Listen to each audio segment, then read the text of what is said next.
नमस्कार। कभी सोचा है कि आज हम जिस हिमाचल प्रदेश को जानते हैं वो हमेशा से ऐसा नहीं था। इसकी कहानी काफी दिलचस्प है। रियासतों के विलय से शुरू होकर एक यूनियन टेरिटरी बनने तक इसमें कई उतार चढ़ाव आए। तो अगर आप एग्जाम्स की तैयारी कर रहे हैं या बस इस खूबसूरत पहाड़ी राज्य के जन्म की कहानी जानना चाहते हैं, तो चलिए इसकी पूरी संवैधानिक यात्रा को स्टेप बाय स्टेप समझते हैं। तो देखिए, कहानी शुरू होती है 1947 से। भारत को आज़ादी तो मिल गई, पर अपने साथ एक बहुत बड़ी चुनौती भी लाई। चुनौती ये थी कि सैकड़ों छोटी बड़ी रियासतों को एक देश में कैसे जोड़ा जाए। ये कोई आसान काम नहीं था, और इसी विशाल मंथन से कई नए राज्यों का जन्म हुआ, और उन्हीं में से एक था हमारा हिमाचल प्रदेश। तो ये सब आखिर हुआ कैसे? इसकी नींव रखी गई 15 अप्रैल 1948 को। इस दिन 30 पहाड़ी रियासतों को एक साथ मिलाकर एक नई एडमिनिस्ट्रेटिव यूनिट बनाई गई और उसे नाम दिया गया हिमाचल प्रदेश। ये एक बिल्कुल नई शुरुआत थी। आज हम हिमाचल की इसी कमिंग ऑफ एज कहानी को देखने वाले हैं। हम इसके जन्म से शुरू करेंगे, फिर चीफ कमिश्नर्स रूल के शुरुआती दिनों को समझेंगे, उसके बाद पार्ट सी स्टेट के तौर पर इसका विकास देखेंगे, और आखिर में ये जानेंगे कि स्टेट्स रीऑर्गेनाइजेशन कमीशन ने इसकी पहचान हमेशा के लिए कैसे बदल दी। तो चलिए कहानी के पहले अध्याय से शुरू करते हैं। हिमाचल प्रदेश का जन्म, यानी एक नए प्रांत का उदय।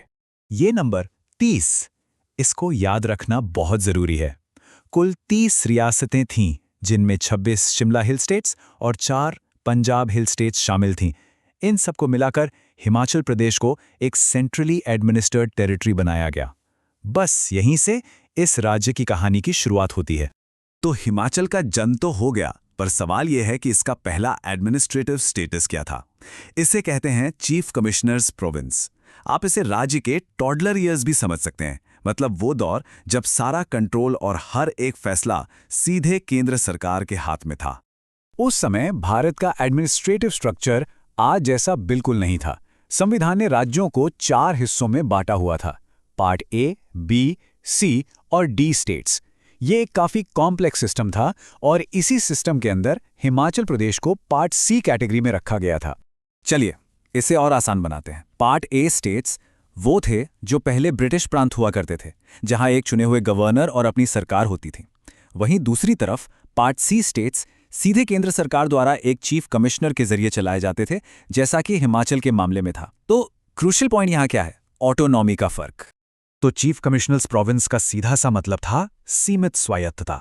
मतलब यहां का जो मुखिया होता था, यानी चीफ कमिश्नर, उसे सीधे भारत के राष्ट्रपति नियुक्त करते थे, और सारे बड़े फैसले केंद्र ही लेता था। लेकिन हिमाचल हमेशा बच्चा नहीं रहने वाला था।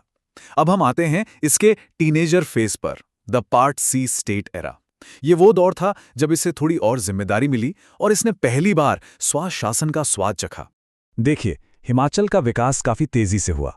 1948 में चीफ कमिश्नर्स प्रोविंस बनने के ठीक बाद 1951 में एक नए कानून के तहत इसे पार्ट सी राज्य का दर्जा दे दिया गया। और इसका सबसे बड़ा नतीजा 1952 में यहां पहली बार विधानसभा के चुनाव हुए, और फिर 1954 में बिलासपुर राज्य का भी हिमाचल में विलय हो गया, जिससे इसका आकार और भी बढ़ गया। और हाँ, ये नाम तो एग्जाम के लिए जरूर मार्क कर लीजिए। 1952 के चुनावों के बाद डॉक्टर यशवंत सिंह परमार हिमाचल प्रदेश के पहले मुख्यमंत्री बने।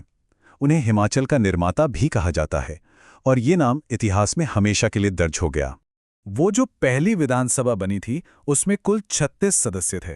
कांग्रेस पार्टी ने बहुमत हासिल किया और प्रदेश की पहली चुनी हुई सरकार बनाई। ये हिमाचल के लोकतांत्रिक सफर में एक बहुत बड़ा मील का पत्थर था। अब कहानी में एक बहुत बड़ा मोड़ आता है।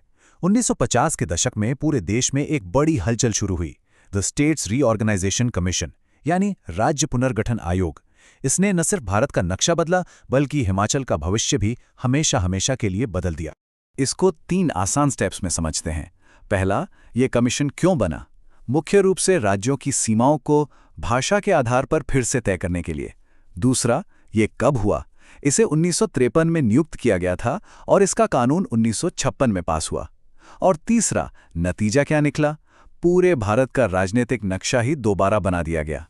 इस पुनर्गठन का असर कितना बड़ा और स्थायी था, इसका अंदाजा आप 1951 और आज के भारत के नक्शे को देखकर लगा सकते हैं।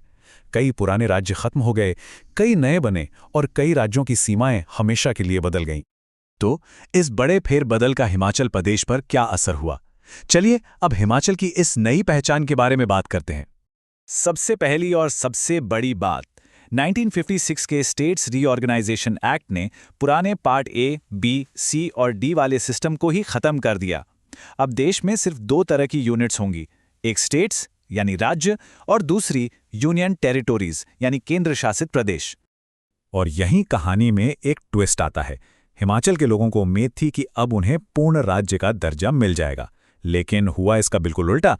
1 नवंबर 1956 को हिमाचल प्रदेश की विधानसभा भंग कर दी गई और उसे एक यूनियन टेरिटरी यानी केंद्र शासित प्रदेश बना दिया गया। दो इस पूरे सफर को एग्जाम के लिए इन 3 पॉइंट्स में याद रखते हैं। पहला, 15 अप्रैल 1948 को हिमाचल का जन्म एक चीफ कमिश्नर्स प्रोविंस के तौर पर हुआ। दूसरा, 1951 से 1956 तक ये एक पार्ट सी राज्य रहा, जिसकी अपनी विधानसभा और मुख्यमंत्री डॉक्टर वाई.एस. परमार थे। और तीसरा, 1 नवंबर 1956 को राज्य पुनर्गठन के बाद ये एक केंद्र शासित प्रदेश बन गया। तो अब सबसे बड़ा सवाल यही उठता है कि स्टेट्स रीऑर्गेनाइजेशन कमीशन के बाद हिमाचल को पूर्ण राज्य का दर्जा क्यों नहीं मिला? आखिर ऐसा क्या हुआ कि उसकी चुनी हुई सरकार को हटाकर उसे एक यूनियन टेरिटरी में बदल दिया गया? इस सवाल का जवाब हिमाचल के संघर्ष की अगली कहानी कहता है, जिसे हम अपने अगले विश्लेषण में जानेंगे।